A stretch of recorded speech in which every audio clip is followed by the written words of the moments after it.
pessoal! Hoje nós vamos falar sobre o problema das distrações durante os estudos. Estes são os assuntos de hoje. Vamos continuar a revisão dos vídeos do YouTube sobre como obter êxito nos estudos e começar uma série sobre desafios comuns que enfrentamos quando estamos estudando. O primeiro desafio, quando você está estudando na universidade, são as distrações contraproducentes.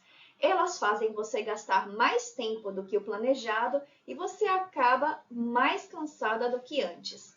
Um exemplo muito óbvio é ir para a balada, e sair para dançar à noite, tomar álcool, usar drogas e assim por diante. Mas outros exemplos muito comuns têm a ver com as tecnologias de hoje.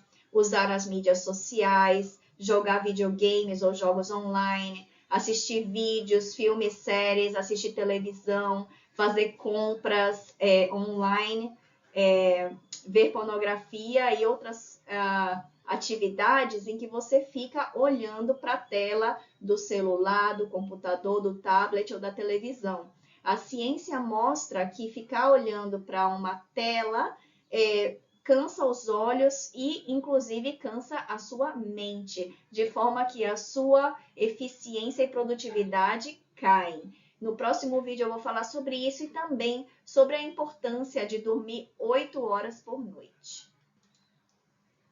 Porque experimentos mostraram que as telas do celular diminuem a nossa capacidade de dormir bem durante a noite e, portanto, ficamos mais cansadas. Nos últimos 20 anos, pesquisas em medicina, psicologia e educação têm mostrado que olhar para o celular diminui a produtividade nos estudos. Por exemplo, esse artigo científico de 2023 diz que jovens adultos que olham o celular durante a aula ou durante atividades relacionadas ao estudo têm mais chances de ter performance mais baixa nas provas. Um outro artigo científico de 2022 diz: um alto nível de dependência do celular poderia ter um efeito negativo na saúde mental de estudantes universitários, o que poderia levar a alguns problemas psicológicos. E daí também extrapolamos que estudantes que têm problemas de saúde mental e problemas psicológicos também têm resultados piores nos estudos, muitas vezes. Portanto, se você está pensando que tipo de descanso você poderia ter nos momentos em que você não está estudando, ficar olhando o celular não é uma boa ideia. Então, quais são as possíveis soluções para o problema das distrações durante os estudos? A primeira é substituir as distrações danosas por atividades benéficas. E eu vou falar sobre isso no próximo vídeo. Outra é escolher cada descanso de acordo com a próxima tarefa e o seu estado atual, porque a sua energia, o seu poder de concentração e o seu tempo são limitados. Por exemplo, no vídeo número 6, eu explico que é muito importante incluir descanso no seu planejamento de estudo, porque quando você está cansada, você vai mal nos estudos. E segundo, porque existe uma regra que em 2014 se chamava 52/17, que significa que se você estuda por 52 minutos sem parar e descansa por 17 minutos, você provavelmente vai ter melhores resultados. Em 2022, eles refizeram essa pesquisa e chegaram à conclusão que os melhores estudantes geralmente estudavam por 112 minutos sem parar e descansavam por 26 minutos. Então, isso significa que você não pode estudar indefinidamente, não pode estudar 3 horas seguidas e esperar que você vai ter bons resultados, porque a mente fica cansada. Você precisa estudar e descansar todo o dia. Então, como esse seu poder de energia, concentração e tempo são limitados, você precisa medir a energia, a concentração e o tempo que você tem, que a próxima tarefa exige e que o descanso exige. Em seguida, eu vou explicar como fazer isso. Eu vou dar uma série de exemplos de tarefas e aí eu vou explicar que tipo de descanso você poderia escolher para essas tarefas. Bem, o primeiro exemplo é: a sua tarefa é estudar para uma prova. Essa tarefa exige muita energia, muita concentração e muito tempo. Neste momento, você tem pouca energia. Ainda tem bastante poder de concentração, porém, você tem pouco tempo. Então, qual descanso seria o mais adequado para essa situação? Meditação seria uma boa opção. Por quê? A meditação exige pouca energia, mas aumenta a sua energia. Ela exige muita concentração, porém aumenta a sua concentração. E além disso, exige pouco tempo. Claro, tudo isso é subjetivo. Você pode meditar por 2 horas seguidas. Porém, se você for uma pessoa que só faz meditação de vez em quando ou de forma lúdica e não em sério, então você provavelmente pode fazer uma meditação de 10 minutos e se sentir muito melhor. No vídeo número 6, eu explico como planejar os seus estudos usando blocos de tempo, que em inglês se chamam time blocks.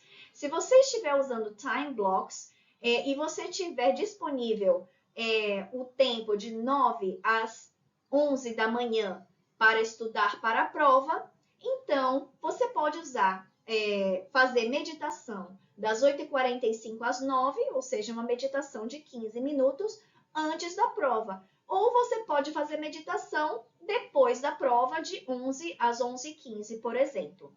É bom você ter um buffer, porque por se acaso acontece algum imprevisto. O buffer é um amortecimento, um tempo de atraso, um tempo de reserva ou uma margem de erro. Você deixa sempre o buffer aí para o caso de você não poder fazer alguma tarefa ou um descanso no tempo que você tem disponível e precisar de um pouco mais de tempo. No exemplo número 2, a sua tarefa é escrever um artigo científico. Essa tarefa exige muita energia, muita concentração e muito tempo. Neste momento, você está com pouca energia, pouco poder de concentração e pouco tempo. Então, qual seria o tipo de descanso que poderia te ajudar nesta situação? Por exemplo, telefonar para uma amiga, porque é um descanso que exige pouca energia, mas você se sente energizada depois de conversar com a sua amiga. Ela exige pouca concentração, porém aumenta a sua concentração depois porque você se sente melhor. E exige pouco tempo, você pode conversar com ela por 10, 15 minutos e já se sentir melhor. Então, quando você está planejando os seus estudos usando blocos de tempo, vamos imaginar que você tem das 9 da manhã às 11 da manhã para escrever o artigo. Você pode ligar para sua amiga, por exemplo, das 8h45 às 9 da manhã, e sempre usando um buffer para o caso de acontecer algum imprevisto. No exemplo número 3, a sua próxima tarefa é introduzir os últimos dados da sua pesquisa em uma tabela. Vamos imaginar que você está fazendo uma pesquisa quantitativa, você tem uma tabela cheia de dados e só precisa introduzir seus últimos dados nessa tabela. Essa tarefa exige pouca energia, porém exige muita concentração para você não cometer erros. E exige pouco tempo, porque você não está criando a tabela desde zero, você está apenas introduzindo os últimos dados. Neste momento, você tem bastante energia, porém pouca concentração. E você tem bastante tempo. Então, qual seria um bom descanso? Eu diria que malhar na academia. Por quê? A malhar na academia exige muita energia e depois de malhar você fica cansada. Exige pouca concentração, porém, depois de malhar, você geralmente pode ter mais concentração. E exige muito tempo, porque especialmente se você precisa ir para a academia, né? Se não fica ao lado da sua casa ou dentro da sua casa.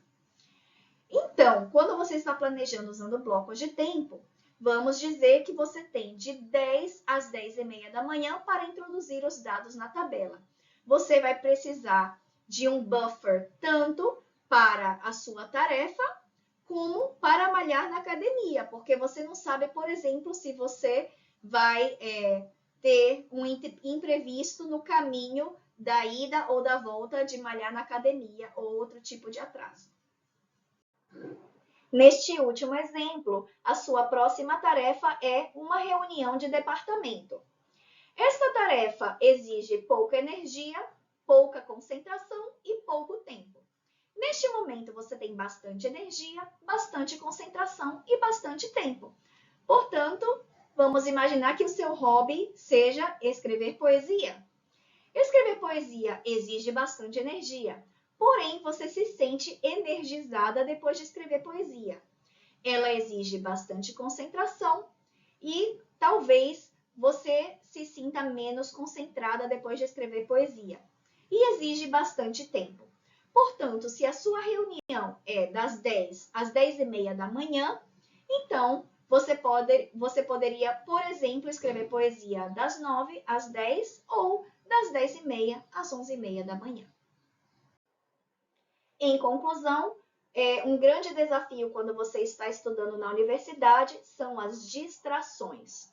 Você precisa detectar essas distrações que são contraproducentes e substituir as distrações danosas por atividades benéficas.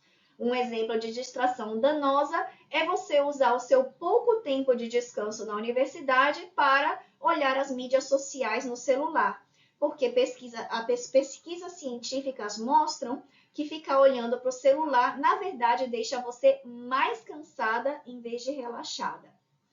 Você precisa escolher o seu descanso de acordo com a próxima tarefa e com seu estado atual de espírito. Você precisa medir a sua energia atual, o seu poder de concentração e o tempo que você tem disponível. Além disso, a energia, o poder de concentração e o tempo que a próxima tarefa exige e que o seu descanso exige. Faça isso usando a estratégia de blocos de tempo ou time blocks que eu expliquei no vídeo número 6. Esta é a lista de vídeos que eu estou utilizando. Espero ver vocês no próximo vídeo com mais dicas de como aumentar a sua efetividade nos estudos. Tchau, tchau!